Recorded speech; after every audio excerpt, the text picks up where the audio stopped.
Kita mulai Pak ya. Jadi minggu lalu Pak Mahfud di forum ini menjelaskan dan bicara sangat tegas terhadap apa yang terjadi dalam fenomena pagar laut yang sekarang masih ramai. Pak Mahfud tentu mengatakan bahwa kita tidak ingin saya marah, saya terusik nasionalisme saya karena ada para bandit, para cecung yang ngatur-ngatur negara kita. Nah sekarang makin ramai Pak. Persoalannya menjadi semakin serius Pak ketika Menteri ATR BPN Pak Nusron Wahid itu sudah mengumumkan dan mengakui bahkan minta maaf bahwa ternyata ada hak guna bangunan, sertifikat HGB dan sertifikat hak milik di dalam kawasan pagar laut itu. Jadi ada HGB di atas laut. Apa komentar Pak Mahfud? Ya itu semakin menggelisahkan kita ya sebagai rakyat karena ini menunjukkan kekacauan dan tidak cermatnya pemerintah menangani atau menjaga batas-batas wilayah kita dan sumber daya alam kita serta hak-hak masyarakat. Dulu kita masih berpendapat itu dilakukan oleh orang-orang secara ilegal, gitu kan, dan bukan pemerintah yang mengeluarkan semacam sertifikat atau apa namanya ya, atau izin gitu ya, izin gitu, sehingga kita pada waktu itu ya tinggal bersikap aja bagaimana pemerintah menyelesaikan ini karena ada fakta penyerobotan dan penyerobotan terhadap bagian apa namanya laut, kemudian ada penerobosan terhadap hukum secara ilegal, yang kemudian saya juga ikut mendengar tuh apa yang disampaikan oleh Pak Nusron itu bahwa sertifikat itu ternyata ada, ya kan? Jumlah sertifikatnya dalam bentuk HGB. HGB itu hak guna bangunan. Sebenarnya harusnya di tanah itu, bukan di air. Sebanyak 263 bidang. Yang ini kemudian dirinci lebih lanjut 234 bidang atas nama PT Intan Agung Makmur. Yang 20 bidang atas nama PT Cahaya Inti Sentosa. Cahaya Inti Sentosa. PT Cahaya Inti Sentosa. Kemudian ada 9 bidang atas nama perseorangan. Masih ada lagi 17 bidang dengan status surat hak milik SHM. Ya, sertifikat hak milik SHM. Nah ini menjadi makin rumit masalahnya kan. Kemarin tidak ada yang mengaku. Nah sekarang udah mulai ada yang ngaku. Oh ternyata ada sertifikatnya. Dan ini baru pengakuan menteri loh Pak, belum pengakuan perusahaannya ya? Iya perusahaannya belum. Belum. Kita masih nunggu nih. Belum muncul.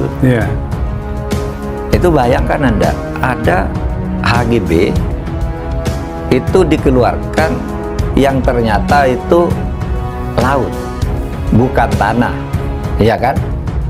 Kan tidak boleh ada HGB untuk air. Air itu nggak boleh dibagi-bagi dalam bentuk HGB. Jadi namanya HGA Pak, hak guna air. Iya, seharusnya HGA, hak guna air.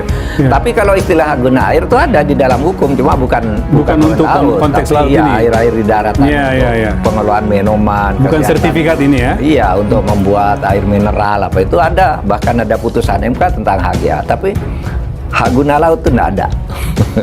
Atau hak guna air laut tidak ada. Ini jelas pelanggaran hukum. Pasti ada orang dalam ini yang main-main, atau kalau agak lebih keras dari main-main pasti melakukan kolusi. Tidak mungkin lah ya bisa keluar HGB sebanyak itu gitu. Bahkan yang saya dengar itu katanya sudah ada apa namanya proyeksi couplingnya kan. Ya kan, dari kan sudah ada 263 coba kan, berarti sudah ada pengkaplingan. Betul. Titik koordinatnya sudah diukur. Itu bukan main-main. Pasti itu pekerjaan oknum aparat atau birokrasi lah ya yang mengurus ini. Nah, oleh sebab itu sekarang yang ini nih nanti harus diusut tersendiri sebagai pelanggaran hukum. Saya tidak berpendapat bahwa ini pelanggaran hukum administrasi, kesalahan administratif. Kalau kayak gini nih tendensinya ini pidana, tendensinya kolusi sampai begitu banyak, ratusan Jadi bukan semata administrasi ya? Bukan semata salah Ini ketik atau pasti dugaan apa. Pak Mahfud ada kong kali kong dan Ada kong kali kong pasti. Oleh sebab itu nih harus diusut dan tidak sulit mengusutnya. Kan ada kantor yang nyebut perusahaannya. Pak Nusron itu tadi kan nyebut 263 itu kan berarti nama di situ. Ada Iya. nomor, ada tanggal pasti. Ada yang tanda tangan. Iya kan? Iya. Di semua itu. Nah, mulai dari situ.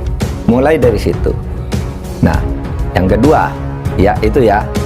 Ini bagi saya munculnya ide ini semula pemerintah saling lempar, ternyata sekarang ada gitu ya.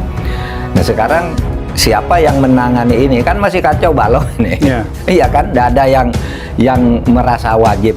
Misalnya ada yang mengatakan polisi diem karena harus nunggu laporan, menunggu pengaduan.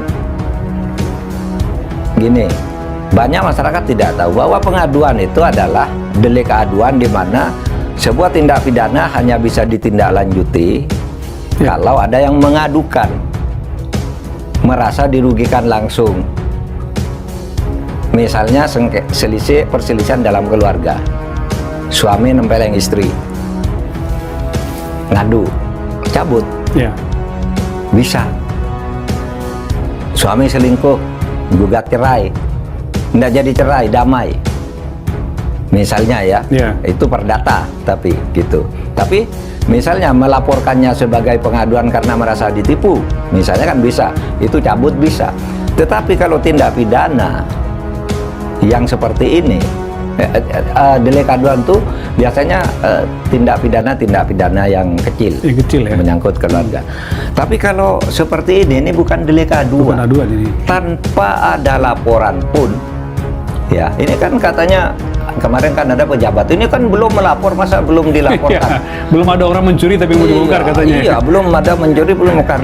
Misalnya Anda melihat nih, ada orang membakar rumah. Masa nunggu laporan yang sudah ada di depan mata? Polisi harus turun dong, melakukan penyelidikan, bahkan langsung penyidikan. Jadi terkadang orang tidak bisa membedakan antara pengaduan dan pelaporan. Sebuah tindak pidana itu yang tidak diketahui misalnya terjadi, tidak ada yang tahu, lapor bisa. Tapi kalau sudah ceto welo-welo di depan mata lalu nunggu laporan, misalnya ada orang mau membunuh orang, oh belum ada laporan gitu, tidak bisa dong. Harus bertindak. Ini sudah ada, polisi harus turun gitu.